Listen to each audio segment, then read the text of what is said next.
Hi friends good afternoon आपण को समस्त को मो तरफ नमस्कार। आशा करुँची आपण मैंने समस्ते भलरे थे मु भी भलरे अच्छी। चलतु वीडियो आरंभ करवा किंतु वीडियो आरंभ करने पूर्व आपण मान भितर कहीं जब आज मो चैनल नुआ था प्लीज प्रथम चैनल टी सब्सक्राइब कर दिंतु पाखर थी बेल आइकन को क्लिक करूँ जहाँफल मो नुआ नुआ भिडियो नोटिफिकेशन आपण पाखे शीघ्र पहुँची आपण मैंने मत सपोर्ट करेंगे आगू जावाई आउ एत पर्यंत सपोर्ट कर बहुत बहुत धन्यवाद। प्रथम ताले चलतु वीडियो आरंभ करिया। आज आसतु आमे वीडियो माध्यम देखिबा आपण मानकर सिंक जदि जाम थाए ताले आपण माने केमती घरे सहज उपाय रे सफा करि परिबे। आपण मानकु कोनोसी प्लम्बर मानकु डाकिया पई पड़िबोनी कि कोनोसी अधिका खर्च करिया पई भी पड़िबोनी। आपण माने देखिथिबे आमे जतेबेले बासन माजू सेतेबेले हमर किछि ओइठा जोटा कि परिबा कि जहाँ किछि तरकारी फरकारी रही जाई थाए हम सिंक रे जमा होई पानी पास करेनी। एई सब प्रॉब्लम हमरो देखा जाई थाए जोटा कि हमें बहुत हैरान हेई थाउ हमर प्लम्बर मन को डाकी थाउ किंतु आमे सक्सेस हेई थाउ प्लम्बर मन को डाकिले किंतु बहुत समय परे से माने कॉल कला परे तांको इच्छा रे से माने आसी थांती किंतु आपण मानकर जदी एमती प्रॉब्लम थाए ताले आपण माने घरे ताकू सॉर्ट आउट करि परिबे। ताले चलंतु केमती कोन प्रॉब्लम आमे हटई परिबा जोटा कि आमे निजे सहज उपाय रे आज आमे ता वीडियो माध्यम रु जानिबा।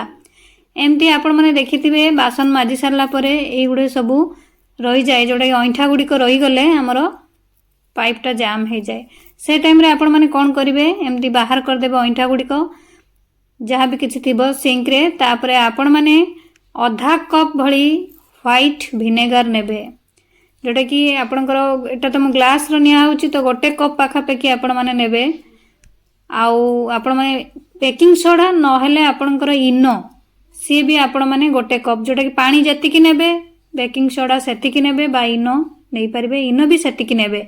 एबे आपण माने बेकिंग सोडा को से सिंक रे देई देबे तापर किछ समय रहिबे किछि समय परे आपण माने विनेगार को एथिरे एमती दे देबे। एको आपण माने ओवरनाइट छाड़ी देबे जदि आपण माने राती रे करचन ना आपणकर बहुत भल से काम दबो तेणु आपण माने चेष्टा करिवे राती रे काम करिवा पई ओवरनाइट एको छाड़ी देबे। देखि परथिबे ओवरनाइट परे आपण माने यार अवस्था जदि आपण मानकर समय नाही तो आपण माने 2 घंटा पाखापाखि छाड़िबे कम से कम। एबे आपण माने किछि गैस ऑन करी पानी गरम करिवे पूरा फुटुथुबा गरम पानी को एथिरे आपण माने ढाळिबे देखिबे आपण मानकर संगे संगे जो आपनकर सिंक जाम थिला से प्रॉब्लम पूरा पूरी चली जिवो। आपण माने देखि परथबे हमर पानी केते सुंदर से पास कला। एबे आपण माने सिंक रे किछि भीम लिक्विड देबे दे आपण माने जेमती नॉर्मल सफा करंदी बा जो सिंक को आपनकर सफा करंदी से टाइप रे आपण माने जे कोनोसी स्क्रबर साहाय्य रे सिंक को पानी हल्का देई सफा करि नेबे।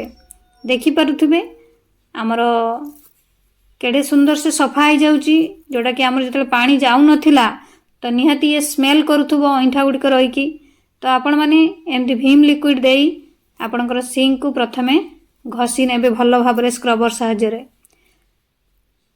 एई टाइप रो देखि परथबे।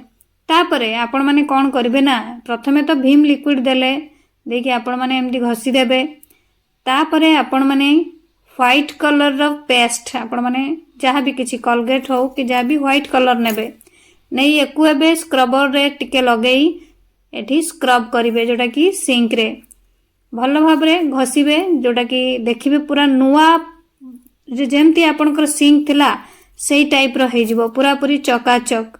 देखि परथबे हमर पानी भी बहुत सुंदर से पास कला ता सहित सिंक भी हमर पूरा चकाचक हे जाउची। आपण माने एकु भलो भाबरे सफा करि नै सारिला परे आपणकर जो सीटी जाली थाए सिंक रो जो हमर पानी पास होबा पई आपण माने ताकू भी भलो भाबरे सफा करनेबे। एकु तो पानी ढाल के सफा करनेबे तापरे आपण माने टिके पेस्ट नेबे पेस्ट नै की से आपणकर जाली टिकु भी भलो भाबरे घसी की सफा करनेबे। आपण माने जदी सप्ताह रे थरे किंबा 15 दिन रे थरे आपण माने एकु क्लीन करंती तो आपण मानकर केबे भी ये प्रॉब्लम आसीबनी। सबुबेले आपणकर सिंक ଠିକ୍ ଥିବ, ଯେଉଁଟାକି ପାଣିଟି ପାସ୍ କରୁଥିବ। ଏଇଟା ତ ଏମିତି ବହୁତ ସହଜ କାମ ଯେଉଁଟାକି ଘରେ ସମସ୍ତେ କରିପାରିବେ। ତେଣୁ ଆପଣମାନେ ଏମିତି ଉପାୟରେ ଆପଣଙ୍କର ଜାମ୍ ହୋଇଥିବା ସିଙ୍କକୁ ଘରେ ସହଜ ଉପାୟରେ ସଫା କରିପାରିବେ ବିନା ଖର୍ଚ୍ଚରେ, ଯେଉଁଟାକି ଆପଣଙ୍କୁ ପ୍ଲମ୍ବରକୁ ଡାକିବା। ଆଶା କରୁଛି ଆପଣମାନଙ୍କୁ ଭିଡ଼ିଓଟି ଭଲ ଲାଗିଥିବ। ମୁଁ ତାହେଲେ ରହୁଛି, ପୁଣି ଦେଖା ହେବ ନେକ୍ସଟ ଭିଡ଼ିଓରେ। କିନ୍ତୁ ଆପଣମାନେ please like, comment, share, subscribe କରିବା ପାଇଁ ଭୁଲିବେନି। ମୋତେ ତାହେଲେ ବିଦାୟ ଦିଅନ୍ତୁ। ନମସ୍କାର।